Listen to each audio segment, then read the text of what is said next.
Hi everyone, it's Marissa here from Rise High. And Lachlan Turner from Turner Real Estate. And we're here to give you the Adelaide Property Market September quarter update. So obviously we've had another big quarter for property in Adelaide, haven't we, Lachie? Well, we have indeed. In fact, the growth for the last 3 months was 4.3%. And it's actually been around the 1% mark, 0.5% per month, and then just for the last quarter it's gone up 4.3. And I think a lot of that is actually because inflation, I think, has peaked for sure. It's down now, sitting around 5%, I think, and interest rates have as well. Like there's talk that there might be one more, but geez, the RBA have held the rates now for 3 months in a row. It went up 4% in the course of 1 year. But I think the buyers out there and the sellers can see that the market is now a little bit more stable based on those two things, and they can see the outlook a little bit clearer now. Yeah, I think definitely the pausing of the interest rate rises and the stability in the interest rate has given people more confidence to get in there and get in the market. But 4.3% is a pretty outstanding result for the quarter. It was the highest in the country, and that's with all the growth that we've had over the last 24 months, I'd say, it's amazing that it's just still continuing. Where do you see this going? Like, where do you think the Adelaide property market's going? Because the question that we get all the time here is, when is it going to stop? Is it going to slow down? Personally, I can see that it's just going to continue because the fundamentals are still supporting growth. But what are you seeing from your perspective? I absolutely 100% think it will keep going, and there are a number of key reasons for that. In fact, just going back a little bit on the market, the weekend of the 7th of October saw a clearance rate at auction of almost 90%. And that was also the highest in the whole of Australia as well. That's unheard of for Adelaide, isn't it? It is just insane. And when you just look at the fact that there might be some vendors that are a little bit overpriced, or the marketing hasn't been done well or whatever, there's always going to be a percentage that don't sell. So 90% almost 90% is just astronomical. Wow. So the Adelaide market is still strong. So yes, it is going to continue. So and you just simply have to look at the facts to see why that is the case. So there's 500,000 people that are moving to Australia, which is immigration, and they need to find somewhere to live over the next few years. So they're all going to be entering the country. Adelaide's an attractive spot for them because of the migration rules. That's right. They get extra migration points if they come to Adelaide. So it is, we do tend to attract our good fair share of migrants. We do, and in this instance, the majority of the migrants are going to be moving to Sydney, but of course they won't necessarily stay there, particularly with the rental and the housing prices the way they are. So they do tend to come to Adelaide. So there's immigration is huge. As we said, I think that the consumers out there are also seeing the outlook now is a little bit clearer. Inflation has peaked, interest rates have peaked, and now we can sort of see that the market is going to be a bit more stable. So that is going to mean the market is going to be a bit more active. Buyers are going to buy more, sellers might sell a bit more. In saying sellers selling, it's still really undersupplied. It's still a very, very, very tight market. We're still 30% down from historical averages. So what's going on is that there's just not enough properties being sold for the amount of people that want them, and that is going to is certainly going to be will certainly be the case in the future as well. Because we spoke, I think last time we spoke a few months back, we said that the lack of supply is due to people being scared that they're not going to be able to buy or they're not going to be able to rent. Do you still feel that that's really causing the lack of supply, or is there something else driving the lack of supply at the moment, do you think? I think sort of what's going on is a number of things. Even in this little sort of subset of what's going on with the supply issue is that a lot of people think, well, I'll hold my property because prices look like they are going to continue. So it's a good investment. Also, people are very fearful of being able to buy another property if they sell, and we are dealing with a lot of what we call buyer sellers. People will only sell when they buy, but they can't find anything to buy. The other real sort of blockage is the rental market. There just aren't enough properties to rent, and what used to be a default for a seller, if I can't find something to buy, something will pop up eventually, but I'll just rent in the meantime. But now they're fearful that they won't even be able to get into a rental property. So I really think that is starting to stifle the supply issue we've got. The supply is increasing on the eastern seaboard, particularly in New South Wales and Victoria, but Adelaide is still quite low. Let's talk about rentals, because rental has been another amazing story over the last 24 months, and it's just continuing to grow and grow and grow. What is happening in rental? Obviously, it is really difficult for tenants to get into properties. The vacancy rate's way down, but what is going on there? Because the growth rates are still amazing, aren't they? No, they're absolutely crazy. So the vacancy rate in Adelaide is, again, like, and we hear this word a lot around the world, but like it is at an unprecedented level, where we've had our vacancy rate below 1% at 0.8% for the last 3 years. That is amazing. 0.8%. Under 1%. Yep. Under 1% for the last 3 years. Wow. And that's obviously been driving the so that's why values. And sort of just some more stats on the rental value. It's gone up by about 12.2% in the last year for houses and units, 12.2% in 1 year. And what's going on again around Australia, including South Australia, of course, is that we have a national shortage of rentals of 70,000 properties. 70,000 properties shortage. Yep. So very good if you're a landlord. So like it is a landlord's market. Yes. It's a landlord's market. Yeah. And the other thing not so good if you're trying to find something to rent. And also just sort of with the rental market and going back to why the values of properties are increasing as well, is because a lot of the buyers that can't rent are actually starting to spill into the buying market, and now they are competing with the local buyers. The immigrants are competing and they can't get a rent, so they get a loan. Yes. And then they're in the buying market as well, and so that just increases the demand.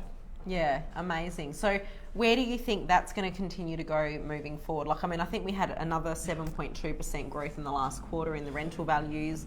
Do you see that that's just going to continue to perform at the same level, or what's your gut feel in relation to rents? Yeah, well, the outlook here is that it has started to stabilise a little bit, but the demand will continue. The fact that that immigration is at 500,000, the fact that the South Australian market again, or just Adelaide as a place to live, is highly appealing. I think the rents will continue, the prices will also go up as well. And we've just got this ongoing shortage. So it's just going to keep happening until the supply issue is sorted out. So basically governments, state and federal around Australia, are trying to build new houses as much as they can, because that takes time, that is the only solution. So that's like a 2-3 year time frame. So it is going to take a little while longer, Marissa, until that gets sorted out. And construction costs are still really high at the moment. So yeah, they've gone up 30-40% post-COVID, so they're very high as well. So that adds to it as well. And like, this is the issue now with the housing market, is that the federal government is saying we need to build 50, 100,000 new homes, but there's already a shortage of trades and all of the materials. So there's going to be inflationary costs there as well. So yeah, it's a serious challenge. I mean, basically we just sort of need to stabilise with the population. I mean, federal and state governments like immigration because it drives the economy, but the infrastructure has not really been put first. It's been put second, and we're all just trying to do catch up here. Yeah.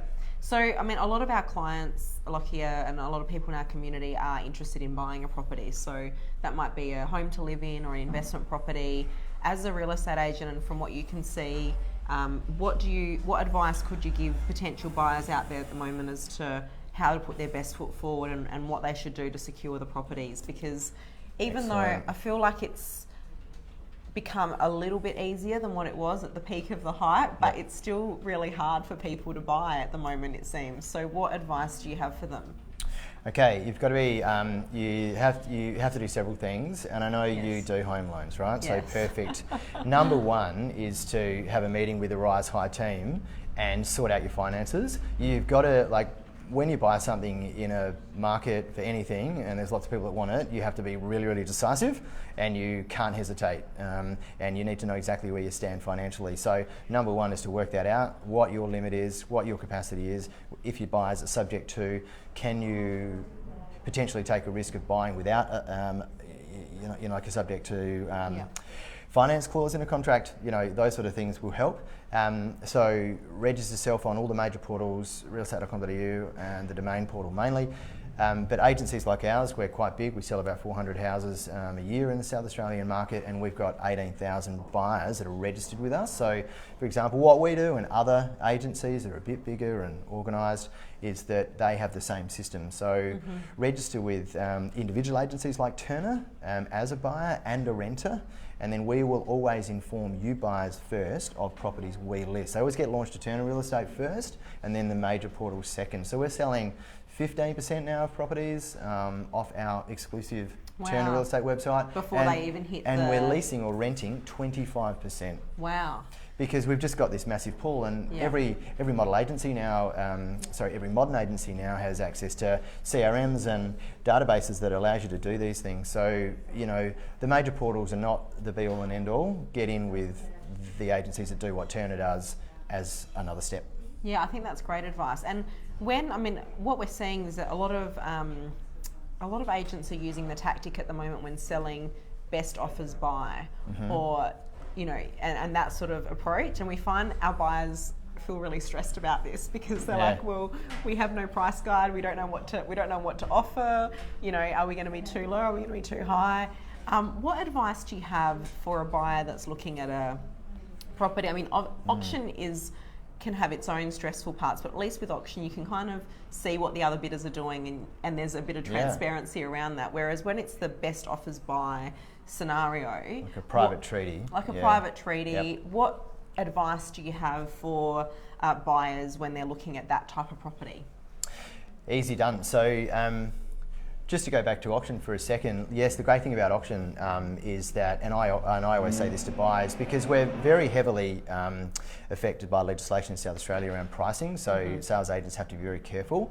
So with auctions, and both with a private treaty sale as well, and best offer or offers closing, the words change, but the method of sale is actually the same, is that by law, if there's no price guide, the agent actually has to provide past sales in the area to the buyer, and they have to have them on display at open inspection. So that is actually law.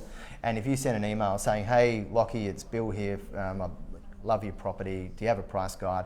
Can't actually tell them if there is no price guide on the agency when we list it, but we can email them the past sales as well. Okay. So if there's no price guide, then the agent should be providing legally has to provide past sales in the area for the consumer to look at with their own eyes and have a look. And that's actually more effective than a price guide, because a price guide can be anything. It can be the vendor's one that they made up in their head that's got no bearing on what it actually might be worth. It might be slightly underguided to sort of attract interest, which is illegal, by the way. If you've got a competitive situation, the price guide just goes out the window anyway, because you get 10 offers and it goes 100 grand more than what's guided. The best evidence is actually the evidence, which is the sales data, which agents have to provide legally to people. Okay, well, so that's really good advice. I would just do that. Just request that, make sure that's been provided. You can also go to turnerrealestate.com.au, and we've got a instant estimate, which is free. It's right on our homepage. You go, what's my property worth? And like, it's not one that you own. You can just type in the address of the property you're looking to buy, and it'll actually come up with an estimate for you, free of charge. How good is that? Yeah, well, I think it's pretty good. That's awesome. Thank you, as always, Lachie. It's been really informative. And thank you for tuning in to our quarterly market update of the Adelaide Property Market. Of course, we'll be with you again in another 3 months to give you another update of how things are going. But thanks for your time again today, Lachie. Always insightful. And you too, Marissa. Thanks, everyone. We'll see you again next time. Thank you so much. Bye. All the best in the market, everyone.